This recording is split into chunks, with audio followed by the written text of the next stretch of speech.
The CGA Tour, a podcast unlike any other. Now your host, Calvin Alexander. Welcome back to the latest episode of the CGA Tour podcast. As always here, I'm your host, Calvin Alexander. And on today's episode of the podcast, it's time I talk some hoops. So I've got Thunder Chats on himself here, Dylan Hunsinger at Thunder Chats. And what's the podcast you guys do as well, too? I'm just blanking on the name here. Top of Thunder Podcast. Thunder Podcast, yeah. So always putting out some good merchandise as well. I always loved the Thunder. Remember the Thunder logo, but with like each player as kind of their flag. And if I remember correctly. Oh yeah, right? Thunder Nations, yeah. That was a good one when we had like Gallinari and a bunch of other guys on the roster too. Then right, Schroeder. Yeah, we got this. I'm actually wearing one right now. It's this is called the Blueprint. It was when the guys all went to watch the summer league games and they was all sitting courtside. Sublime Illis 50. He's Sublime Illustrations. Like he's a Twitter artist he's a huge Thunder fan. He sketched it up for us. He does a lot of our shirts, and yeah, I was like, man, I need that as a shirt. Like he gave me the design. I was like, yeah, we're putting that out there. So that's awesome, man. Yeah, I love it. I'm trying to do some merchandise myself maybe before too long, but I always love seeing you guys and all the content you put out, and especially the sport of our favorite team, mutually at least. Yes, sir. So I know you're a Kentucky fan as well, so I'd always give you a hard time about that, except for the fact that Oklahoma State didn't even make it to the postseason last year in basketball. So props to you guys for making it there at least, you know? Yeah, we lasted, a solid, I guess technically it's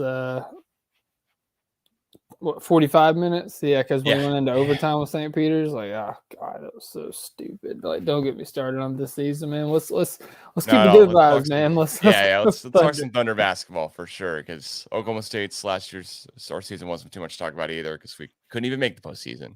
Yeah. So with all being said here, Grant, Thunder have the fourth best draft odds coming into the NBA draft lottery. It's this month, and then of course with the draft next month. Want to get your opinion on basically where you see the Thunder roster going. At this point, I've tried to keep up my best with Thunder basketball. I saw 3 out of 4 Thunder versus Lakers games, weirdly enough, 2 in Oklahoma City and 1 out here in LA, and Thunder won all 3 that I went to. So there you go. It's kind of a good news, but then again, kind of a bad news because you're trying for that top 3 overall pick draft odd wise, right? So kind of a weird deal. Yeah, it's a weird feeling, man. Like, to go from like a decade of excellence of, like competing, Western Conference Finals, a finals trip, consistently in the postseason to just like overnight, really, just like your whole way of thinking kind of shifts for some people. Like, there's still some people that are like die hard, like, this tanking is terrible for the league, it's terrible for the Thunder, terrible for the players. I don't like it. I don't endorse it. But, for the most part, I especially on Twitter, like a lot of the Thunder fan base has really, I guess, embraced the idea of tanking because, realistically, it's the only thing that you can do as a small market if you want to make your way back to the top. Like nobody wants to tank. Nobody wants to intentionally lose these games. But, like you were saying, like, if we want to get back to the top, we have to, bring in blue chip players. Well, as awesome as the city as Oklahoma City is, it's not a free agency destination. It just isn't. And so the only way that you're going to be able to do that is to be building through the draft. And if you want to do that, you want to be picking towards the top. So thus, you want to lose as many games as you can while also being able to develop your young talent. So it's like it's a tricky balance that you gotta, you kind of gotta watch. And, there's some games that you want to win more than others, especially like down the stretch of the season. There's some games you want to lose more than others. So it's wild times, man. Wild times.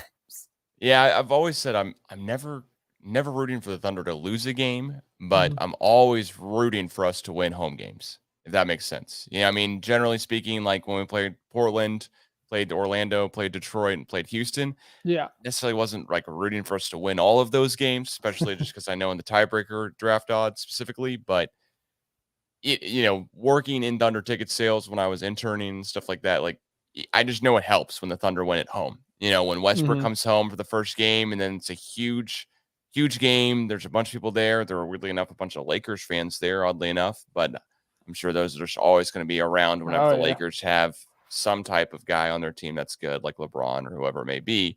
But then for the Thunder to win that game, always going to be happy. But at the end of the season, I think we won one too many. So, at least for the best draft odds. Then again, never rooting for us to lose ever. So it's kind of one of those things.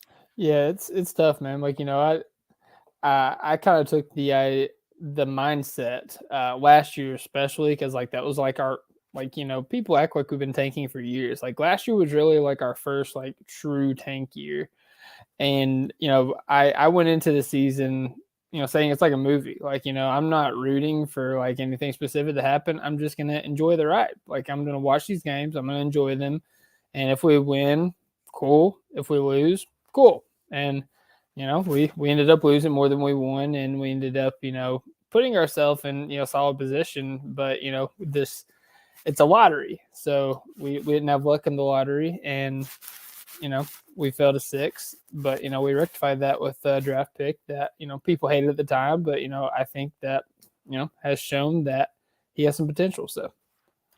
Yeah. So I want to ask you more here about Josh Giddey, who you're getting now with that 6th overall pick. Yeah, didn't want to stomp on your transition there. So. Oh no, you're totally good. Yeah, but that was you teed me up perfectly, because basically, for anyone who has not watched a ton of Thunder basketball or not been to a ton of games the past season, like the attendance wasn't. I mean, it wasn't with it wasn't the same as when it was KD or Russ or Paul George or Harden, 10 years ago, whatever it may be now.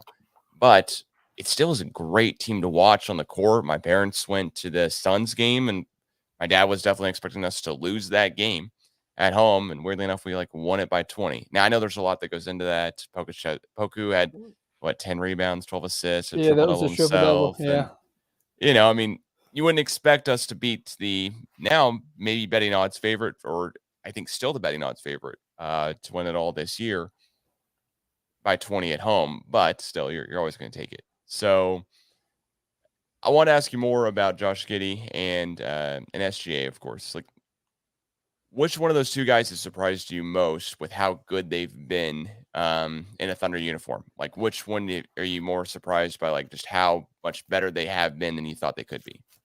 If we're going on surprise, it's Josh Giddey, 100%. Like, I'm a UK fan, so I knew about Shea. I've kind of watched him since he was a junior in high school, really. Like, just like watching how he not just takes like jumps, like he takes leaps whenever he has an off season to, as I like to say, get in the lab and really work on his craft.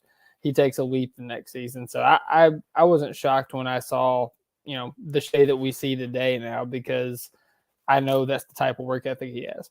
Josh Giddey, we did a live draft pod. I mean, I think we split it up in like 3 or 4 parts, but like collectively we recorded like 5 hours of podcasts. And I think in the second pod was when the Josh Giddey selection happened. And, Thunder fans had convinced themselves that it was going to be James Bouknight.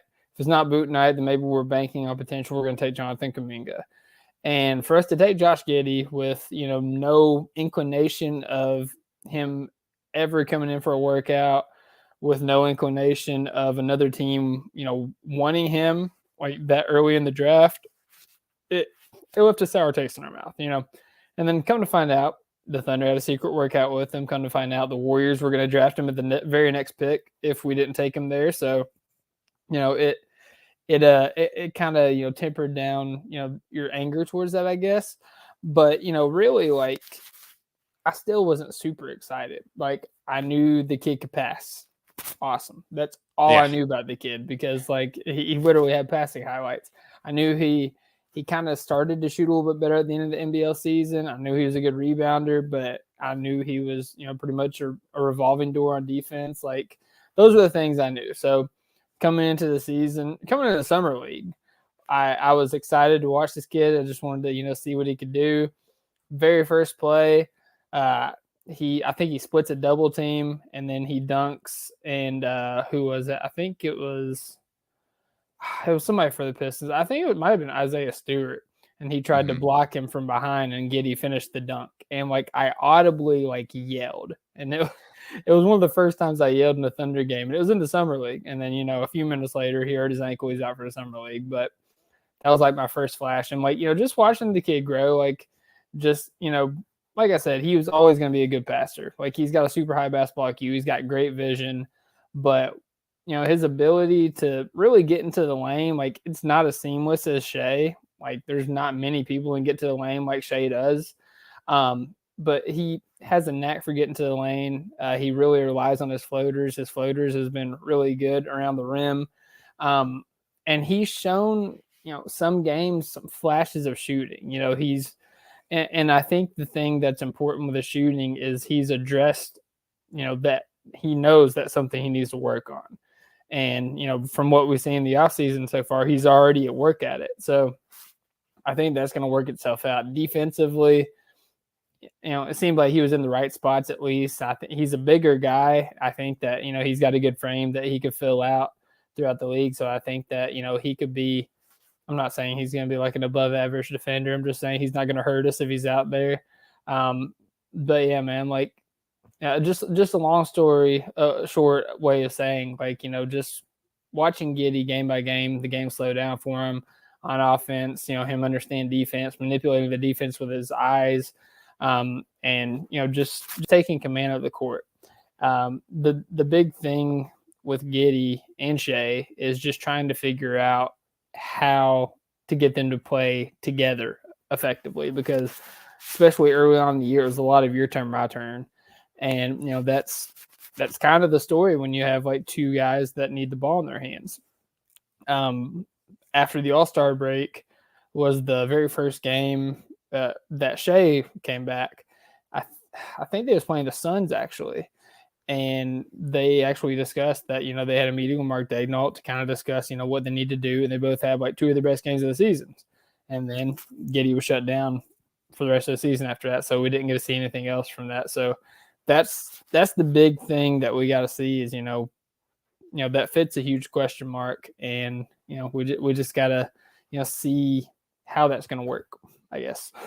Well, I'll give you a huge shout out because I didn't send an outline for the podcast or anything, but I can tell you're just pulling those numbers off the top of your head. And you're right. I mean, I'm looking at the schedule from the past season, and the first game that they come back and they both play together before Giddey is shut down, SGA goes out for 32 points, and Giddey has a team high in rebounds and assists. So shout out to you for your Thunder knowledge, of course. But then again, I think that goes to show just how good this team could be when both those guys are seeing the court and playing together. Granted, I don't think SGA is going to play any summer league ball, but maybe Giddey does. I don't know. I seem skeptical at this point. Well, we're actually going to be at two different summer leagues this year. Oh, nice. Okay. Presti said in the exit interviews that Giddey is going to play, I want to say in the Utah one, not the Vegas one, but in the Utah one. So he'll be in some G League action. There we go. Well, I'd love for that because last year I went to summer league and was there to see Giddey in person, and then of course I was there the day after he sprained his one of his lower level. So, I mean, I also saw Cade Cunningham, sit on the bench for a couple of games too because he went to Oklahoma State, and if you're watching this live, I've got a bunch of Oklahoma State stuff behind me. That's where I went to college at, but he's pretty. Kind of brings me to my next point here with the Thunder roster. Lindy Waters has been just a great story overall. I think that's been covered. If you're a Thunder fan or Oklahoma State fan, you pretty much know that. But I want to ask you specifically about him just because I know you're not an Oklahoma State fan. You're a Kentucky fan. I know that you're not an Oklahoma native either, who you know enough about Lindy Waters' story, of course, now. But how much do you like him? Do you think he could fit with the team here for years going forward? Or what's your non-Homer view of Lindy Waters, basically? I like him, man. I like that, obviously if you can come into the league and you can shoot the ball, like, you could, pretty much carve out a role, at least in regular season. Do I think Lindy Waters is going to be closing in the playoffs in a couple of years? Like, no, I don't. But I do think that, his shooting, provides something that, teams need in the NBA. I think, and we've talked about this in our podcast a few times, if you look at the Heat and what they've been able to do, plucking guys from their G League, you got Duncan Robinson, you got Max Strus, you got Gabe Vincent, who's not a shooter, but, he's still a rotation player. And even Kendrick Nunn, who's at the Lakers now, came up from the G League. So, the Heat are like an example of, a team that really utilizes their G League and for what it's for, because before it was the G League, it was the D League. It's all about development in that league. Like, that's the whole purpose of it.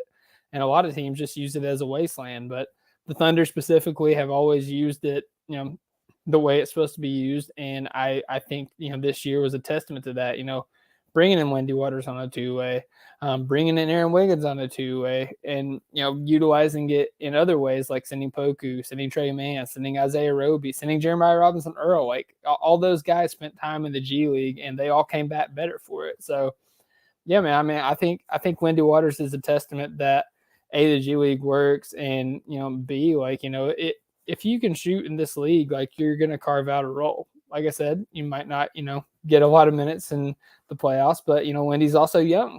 Like, this was his first year. I think he still has another year on his two-way contract with the Thunder. So, if he goes into the offseason, like, really, grinds and, like, puts in that work, then, he could really carve out a role in the rotation. And I'd love to see it, man, because I want to see him play. He played a lot late in the season, but he didn't get a lot of minutes with Giddey.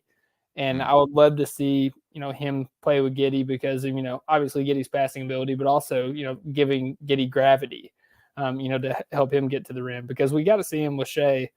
But, want to see him with Giddey too. So, yeah, and I think the most interesting part from like just watching Lenny Waters and trying to see, every minute he's on the court is that like one of the last games of the season, he plays 25 minutes against Atlanta, but he's shooting 60% from the field and 53% from three. And then later on, when it's one of those games that we're probably trying to lose just because it's against Portland, who's also trying to get their high draft lottery odds, Lindy Waters comes in, plays 4 minutes, but has 8 points off the bench. I mean, it's just one of those things where you said it right. He's just a shooter. I mean, he comes in and is, it's funny because his field goal percentage is the exact same as his 3-point percentage. So pretty much so that he hit 2 free throws and hit 2 threes, and then he was taken out. Kind of one of those funny things is you're trying to play the minute wise to not help your team necessarily win a game. Although I want to say Orlando has tried to perfect that when we went on a 25-2 run in the second quarter earlier on this season, and it was just, I mean, national media is not going to pick up on that. It's just Orlando versus OKC, and it's a bunch of guys versus a bunch of guys. I'll say it that way. It's not necessarily like SGA lighting it up for 50 points in a game either. And I remember that Wendy moment, man, because like, I mean, it was like clockwork. Like, he came in and it was 2 threes in transition. Like, I think, both of them were like off of movement. They weren't like standstill threes.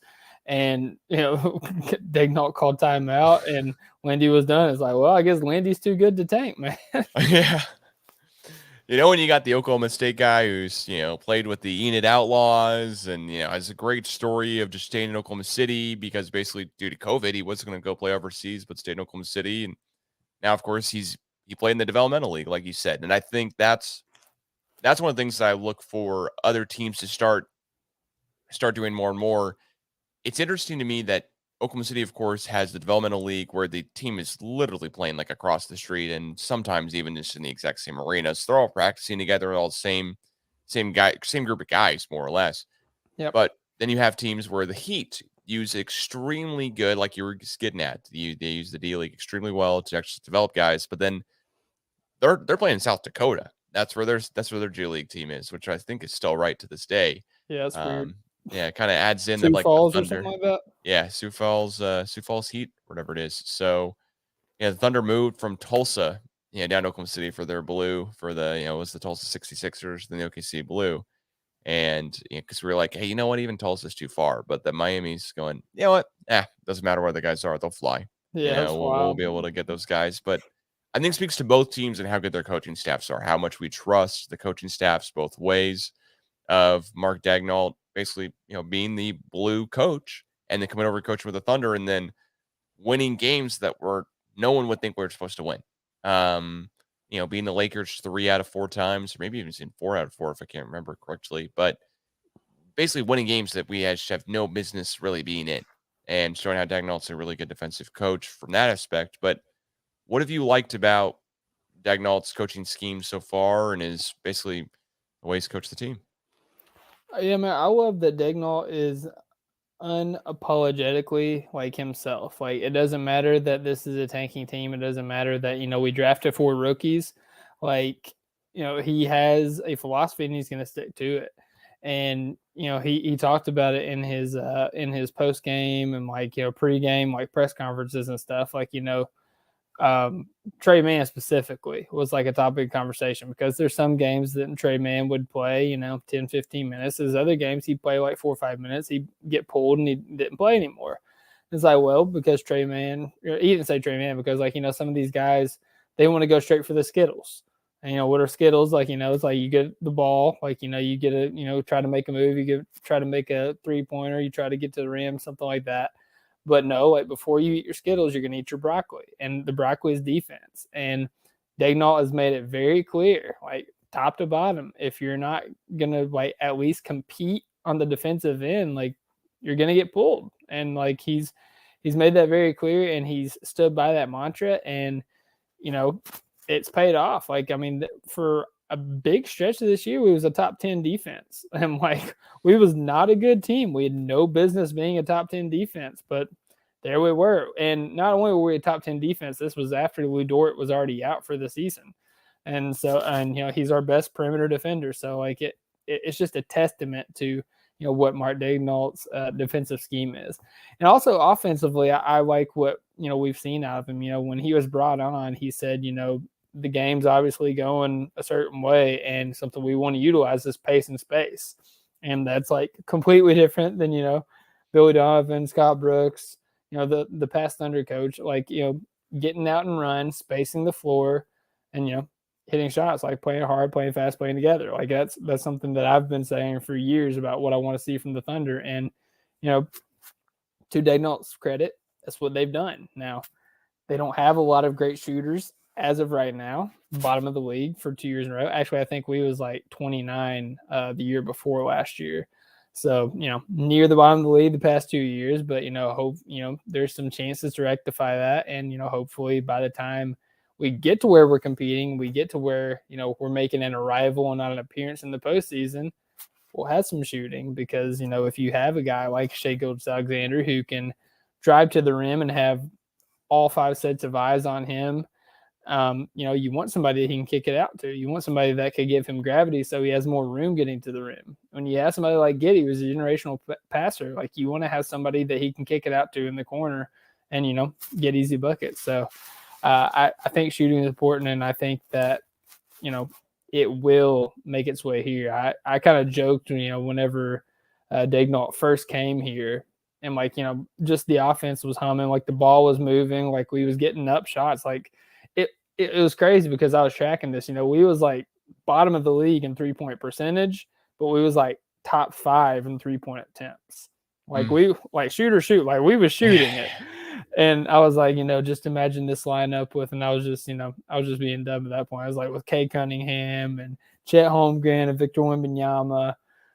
But, seriously, imagine, that offense with better players. And, the better players are coming. We're just very early in this rebuild. So, yeah, I'm a very firm believer in what Daigneault's doing on both sides of the ball. That's awesome. Yeah, because I watched Shaq and the Fool the other night, and there's a clip where Poku's trying to reverse dunk, doesn't get enough hops to get the reverse dunk. I remember that. And you see Daigneault just squint, just lick his lips, squint a little bit, and then they cut to the next clip, of course, or whatever. I'm like, you know what? All right, that guy's not trying to hide his facial expressions too much necessarily, but then again,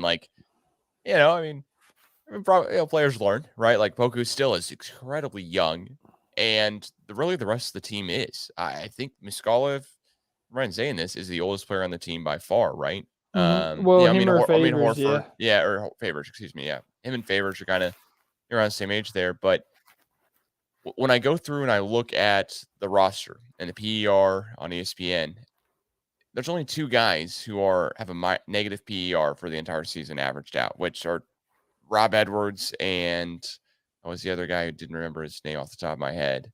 And Melvin Frazier Jr., which neither of those guys started a game. They played in 5 games total combined and didn't average too many minutes either. So I think the team's developing incredibly well, but which the guys so far that maybe you didn't think would have such a high upside, excluding like Giddy, Man, of course, SGA, have you liked watching here that maybe we should be watching more and more as Thunder fans? Yeah, I've really enjoyed what I've seen out of Jeremiah Robinson Earl at this point. I think that he's shown flashes of being a switchable defender. I think he showed flashes of being a capable shooter. And like he's just a guy, and like we've had many draft guys on our podcast last year, more so this year, but last year, and that was saying, he's a Villanova guy. Villanova guys don't really fail in the league. And, if there's one thing about Villanova guys, they're going to go to work. Like, they're going to, do the intangibles. They're going to do the hard things. They're going to, rebound the basketball. They're going to box out. They're going to spread the ball out. Like, they're going to play smart basketball. And Jeremiah Robinson Earl has been a testament of that in spades on both ends of the ball. There's a viral clip that happened early in the season when Jeremiah Robinson Earl got switched out on James Harden. And, obviously James Harden seems to have lost a step, but we didn't know this at the time, early in the season.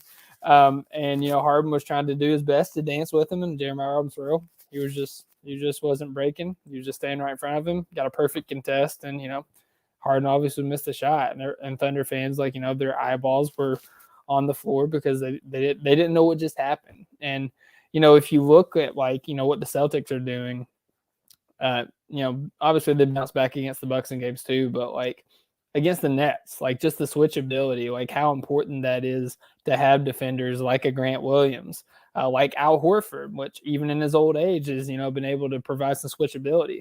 Like I think Jeremiah Robinson Earl could potentially play a role, later on in the postseason, similar to that of Grant Williams, a guy that, knocks down shots in the corner, plays hard, and, can switch around defensively. So yeah, I've loved what I've seen now, Jeremiah Robinson Earl specifically.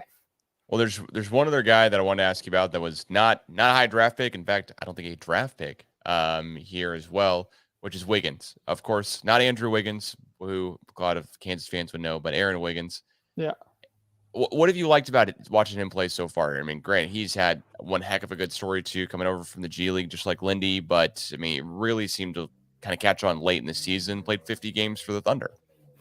Well, Aaron Wiggins, he was picked 55 in the draft. Yeah. And I, as much crap as we gave Giddy in that live draft pod, I gave a lot of crap to Wiggins at the end too, just because I didn't know anything about him.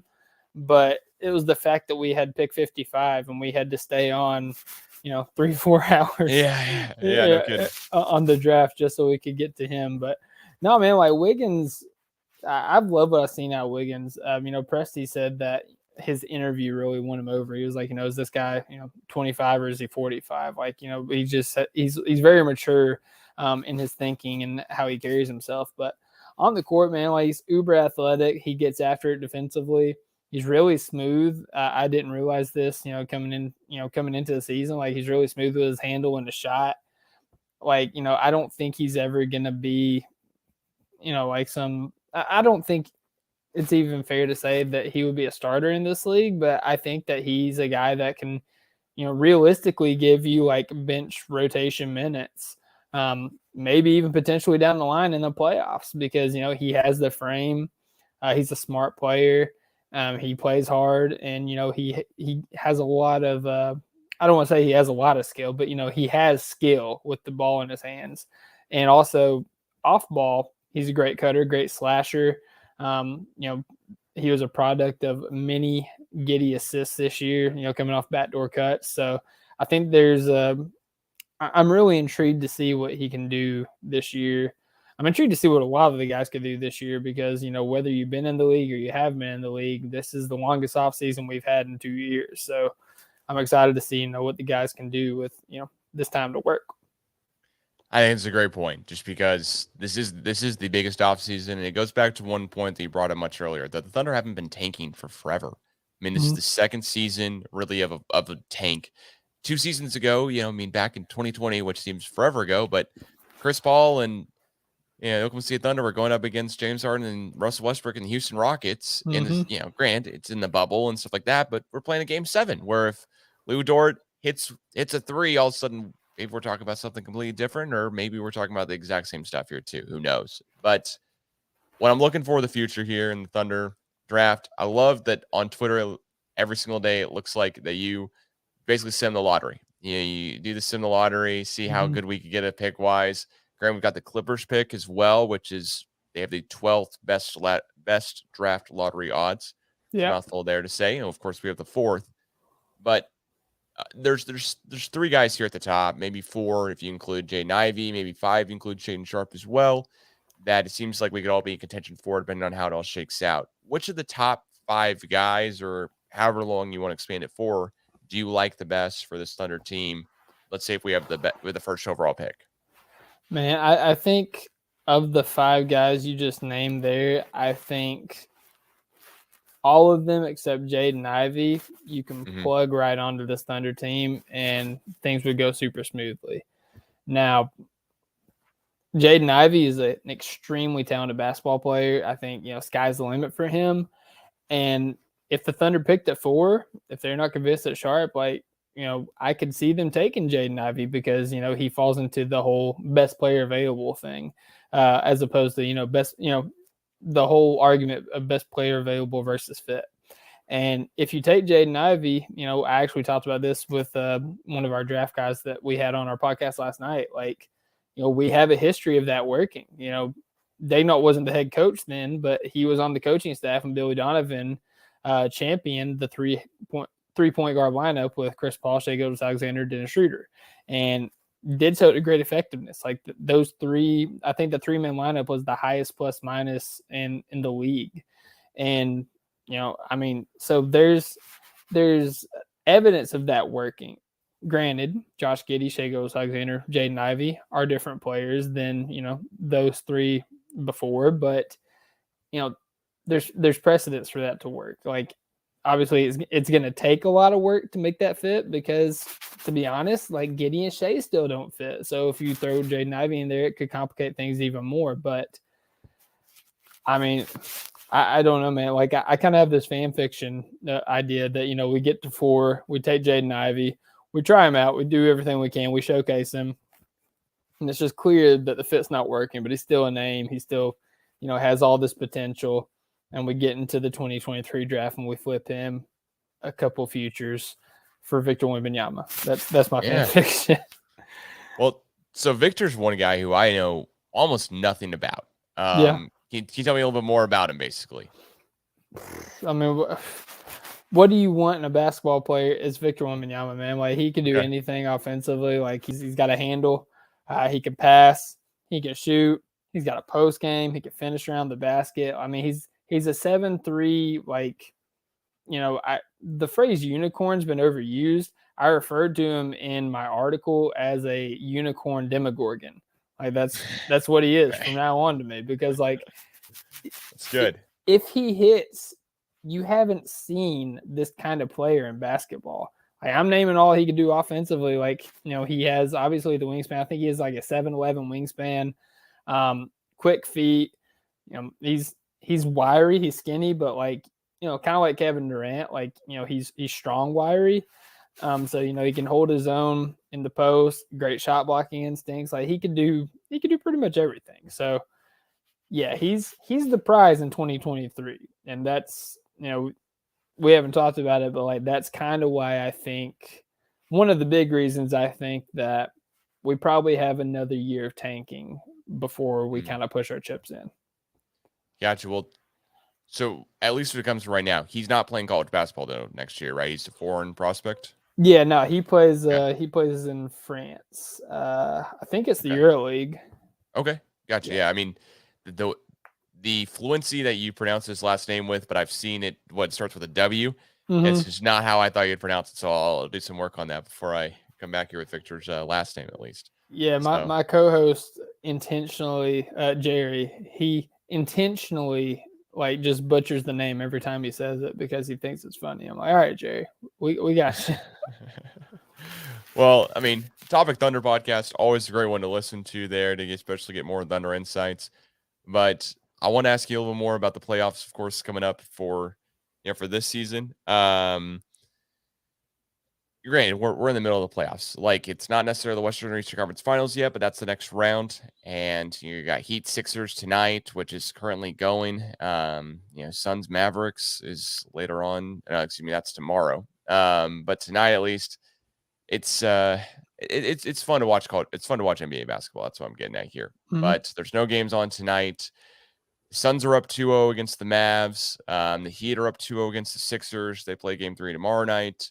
And then, of course, on the other side of it, you've got the Celtics Bucks 1-1. Of all the games going, basically, here what I'm getting to, which team do you like the best to win it all?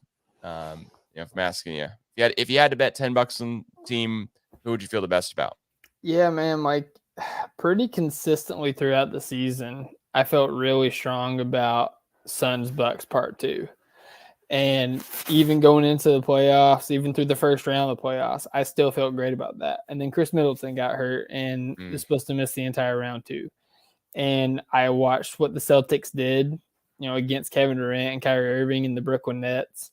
And I don't know if the Bucks can beat that. Granted, then game 1 happened and Giannis explodes and Giannis is Giannis, but then game 2 happened. And it seemed like, the Celtics made adjustments and, they found a way to try to contain Giannis. And, it also helps when your shots just start to fall a little bit.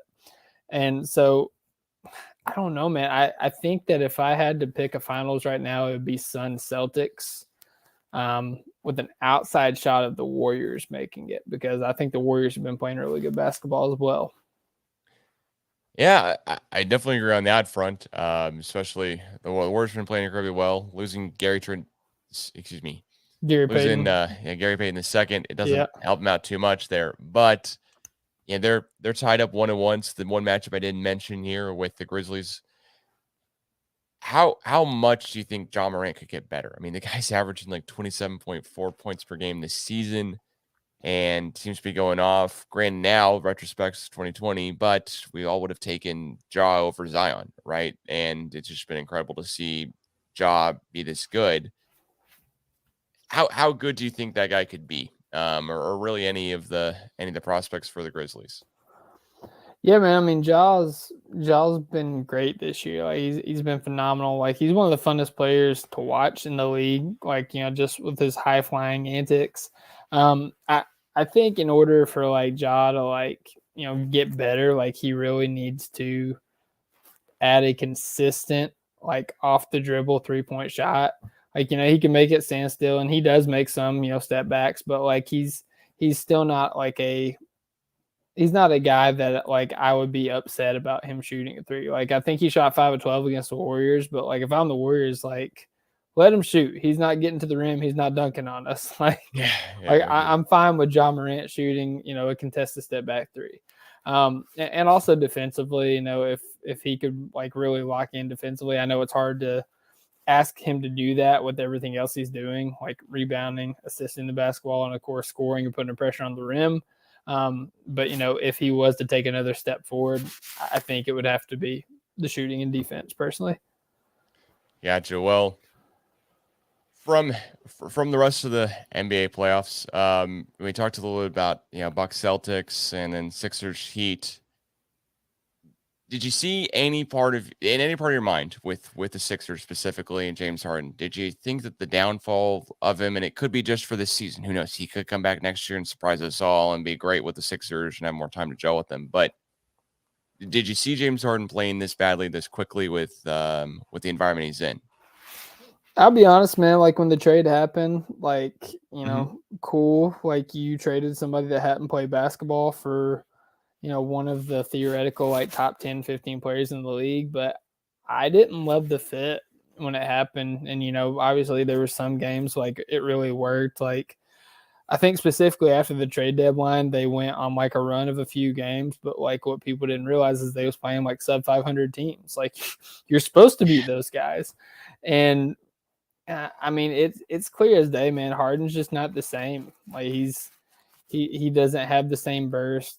He's clearly lost a step, and somehow he's found a way to care less than he usually does. So, yeah, man, I don't know. One of the draft guys, Nathan Grubel, Draft Deeper, he's a Sixers fan, and he actually posed a question on Twitter today. Does Philly like actually extend James Harden this offseason, or is he going to join another new team? Like, I mean, it's a legitimate thing to ask because, he still gives you a little bit of playmaking. Every now and then, he turns back the clock on being able to shoot. But, like, if you can't put pressure on the rim, like, guys can really take you out of your game. And, he's he's not he's the net negative on defense. So, like, I don't know, man. It's hard to say. Yeah, I remember going back to when he was, of course, in a Thunder uniform, and those fond memories. There's a reason why he came off the bench. There's a reason why he was Sixth Man of the Year, and there's a reason why he wasn't starting at the 2 guard positions because he couldn't play defense. Now, Westbrook used to be able to play pretty darn good defense for his size, not great defense. Pac-12 Defensive Player of the Year or Pac-12 first team defense when he was in college. But then you've got KD as well, and KD's now better defense than I think he was in a Thunder uniform, but still he was kind of average on defense is to say, kind of how he is, and no one's just exceptional on defense. But when I think about James Harden, I do not think defense. I think everything besides defense when he was playing for the Thunder and especially was playing for the Rockets. So to see him play now and see how good Tyrese Maxey is, especially too, I don't know if there's going to be a lot of Philly fans who are going to be happy with that much cap space going to James Harden in year 4 or 5 of his deal if he's re-upped for $50 million a year. It just seems crazy.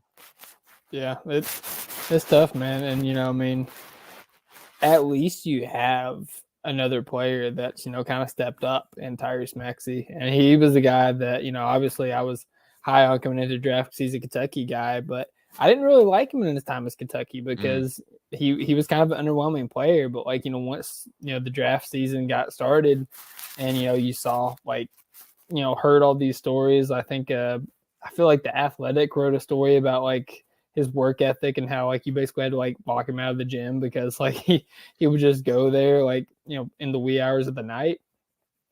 Like, I really pride that, like, in a guy, in a draft prospect, specifically for the work ethic.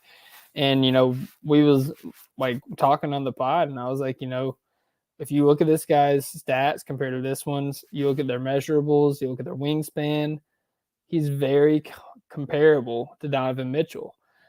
And so, like, I was like, this I'm calling my shot. This is his vaulted ceiling. I think his vaulted ceiling is Donovan Mitchell. And at this point, like, Donovan Mitchell has obviously struggled, but he's also, like, just went through, like, these ridiculous stretches in the postseason. But Maxey's able to dominate the game without dominating the ball. And he's able to do so on the defensive end. He's able to do so in transition. And, he's able to do so with the ball in his hands, but, like, he does a lot of his damage off ball. Like, a lot of these, playoff minutes he's playing with James Harden. And if Harden's out there, he's probably going to have the ball. So I think there's still another level for Maxey to go. And who knows, man, he could surpass what Donovan Mitchell's been. And well, I guess there's I got a couple more questions for you here, but I did want to ask you about this, a dream scenario, right? You go back to, any Thunder team in the past, let's say 10, 12 years now. What one thing would you change if you could change anything about one season from a Thunder perspective? I know it's going back a little bit. Me, immediately I go to, like, Patrick Beverley doesn't, screw up Westbrook's knee in the playoffs. Watched that, like, SB Nation, kind of the Thunder collapse or whatever too many times. And, begrudgingly, of course, just trying to make myself feel better because they do mention the injuries every single time I watch that because the video hasn't changed. But you go back through and just redo a Thunder moment or Thunder kind of season, so as be, what sticks out to you the most? If I could go back and change anything, I would keep James Harden out of the Miami nightlife in the finals because, I mean, Kendrick Perkins talked about it in, I don't even remember what podcast. Oh, it was All the Smoke podcast. It's like, like, Russ and KD was ready. Like, everybody was ready. But Harden, like, he would just go out at night and he wouldn't come back. Like, And it looked like it. Like there was people on Twitter like that was questioning if James Harden was point shaving because like that's how bad he was in the finals. And we really needed him. Like if you look, like we won game 1, and like that was awesome in OKC. And then they stole game 2. I still think we should have won. LeBron definitely fouled KD. I'm still mad about it to this day, but whatever. Like we could have went to the Miami Heat. Like we could have went to Miami up 2-0, and Harden, not hit the nightclub life. Like I think we could have won that series. Like I still think that we were the better like overall team.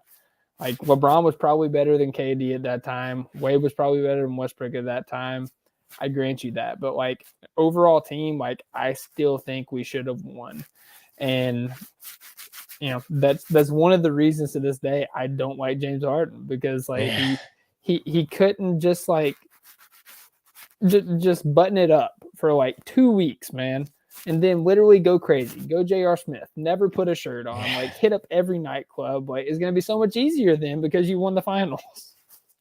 I mean, a lot of his value and a lot of his, the ability to go to Houston and get paid max contracts is because I think in my mind he played in Oklahoma City to start out his career, where he didn't play in a huge nightlife city for a while, and it definitely helped him out a lot with that, because the jokes are made on the Ringer podcast with Simmons, Rosillo, and others too, but also like everyone knows now.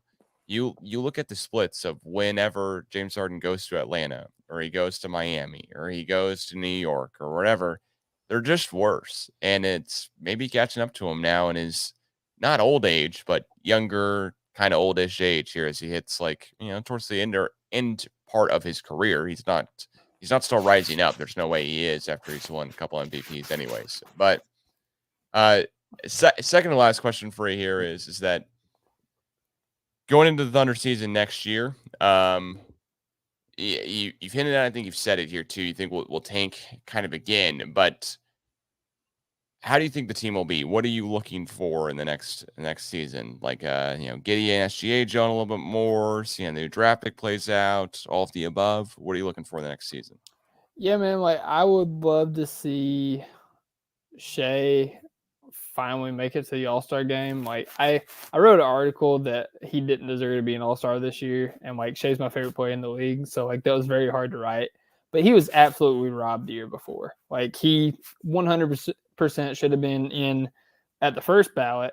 And then when they needed a replacement and they brought in Mike Conley, like sure, like whatever, like that's a nostalgia award. Like his stats were okay, but like Shea deserved to be in the All-Star game that year. And so like I really want to see him be an All-Star, be rewarded for his hard work, because I think there's another jump coming. I don't think he was fully healthy in the season. He talked about, those 10 games that he missed, he was able to really get his ankle right. And lo and behold, as soon as he came back, he ripped off like 10 to 12, like straight 30-point games. So, there might be something to that. But yeah, man, I want to see the improvements that Giddey's made. I want to see, like I said, man, I just want to see how this team improves, because, Presti alluded to it. Everybody thinks that, we have all these picks that we're just going to consolidate because you can't take everybody. And Presti's like, I challenge that. Why can't we take everybody? Like, you have a training camp, you can bring in all these people. And at that point, you've got to show that you earn the spot on this team. And so, we've got a lot of young guys that I think could be on the bubble. Isaiah Roby, Teo Maladon. Then you got, guys like Aaron Wiggins, Alex Pokusevski, who could be, and Darius Baisley, to be quite frank, that could be playing for like their spot, depending on, who we bring in the draft and whatnot.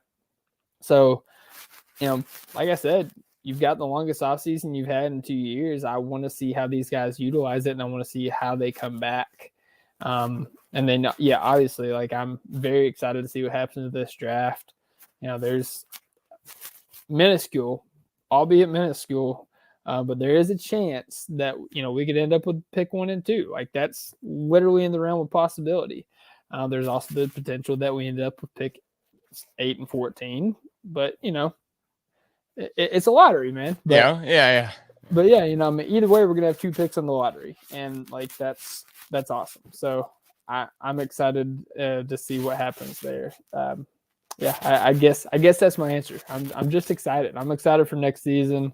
You know, like I said, I don't think that we're going to be like pushing for the play-in or anything like that, but I am excited to see how the guys do. Yeah, I am as well. The thing I'm looking forward to most next season is really just to see how SGA and Giddy end up meshing, just playing multiple games together, seeing how they do, and then once the games are national TV for whatever reason on the spotlight, it seems like the Thunder play that much better. And so seeing those guys, in a season that we're probably not trying to win at all next year, seeing how they do in those games where it is, all right, let's just take it off, just every single thing we can, go for it, pedal to the metal, and win as many games as possible. I'm excited to see when we flip that switch. I don't think it'll be next season, but I'm excited for when that is, a possibility when we do decide to kind of do that, because you're right. We could draft everyone. It's not like we can't draft everyone and then figure it out from there after we do, and just have a bunch of really good players on our roster. It's not like depth isn't valuable at all. We've seen how it is with the Sixers. We've seen how it is with the Heat in their series. And of course, I'm naming basically, 6 different Warriors players who have all just come out of nowhere. Jordan Poole, I don't think anyone thought he'd be this good whatsoever. So if the Thunder are able to draft a guy in the, late teens, 20s, Serge Ibaka, and plenty of other guys that I could name off too, it's not like we don't draft well. So we've always been good using the draft picks and drafting pretty darn good. Everyone, it's in fact hard to remember a bad draft pick from Sam Presti. Last question for you is basically, where can everyone find you at? I mean, I know you're at Thunder Chats, Topic Thunder, but you want to shout out the next article you're working on or anything like that as well here too? Yeah, I actually am working on an article on Boomtown Hoops. I write there. I try to put out something once a month, but I'm actually working on an article inspired by James Edwards from The Athletic. He basically did like 10 tankathon spins and, wrote out like in detail like what he thinks each team would take and, what his team would take. He was writing for the Pistons perspective. I was going to do that for the Thunder. So I'm going to try to have that out by Monday of next week. So that's what I'm working on next. But yeah, other than that, man, just follow me at Thunder Chats, at Top Thunder, or at OKC Top of Thunder, the Top of Thunder podcast. We're in draft coverage, and like we've had 4 sets of guests, just different draft experts. I mean, pulling like, behind the curtain, like we're asking them the exact same questions, but everybody's different. Everybody has different opinions, especially in this draft. So like, you're getting a lot of, great intel and great knowledge from these guys. So definitely keep it there for your draft coverage and of course Thunder coverage throughout the year. And yeah, I think that's it, man. I appreciate you having me on. It's always a good time. It's been a while since I came on, but it's always a good time having coming on, man. Yeah, thanks so much for joining. It seems like I'm living in a different state every single time I have you on. But follow at OKC Topic Thunder for for all the great podcasts there covering the Thunder. Follow at Thunder Chats as well too, especially as we inch up towards a little under 11 days left. Excuse me, a little under 12 days left here coming up on the draft lottery on Tuesday, May 17th. So I'll be looking forward to it for sure, seeing where the Thunder slots out. Fingers crossed, knocking on every single piece of wood I can and walking around any ladder, but not under it. Then we have picks 1 and 2. So Yes. as always, Dylan, thanks so much for joining. Please follow at the CGA Tour on Twitter and Instagram as well if you're not already. And with that being said, we'll catch you guys again soon.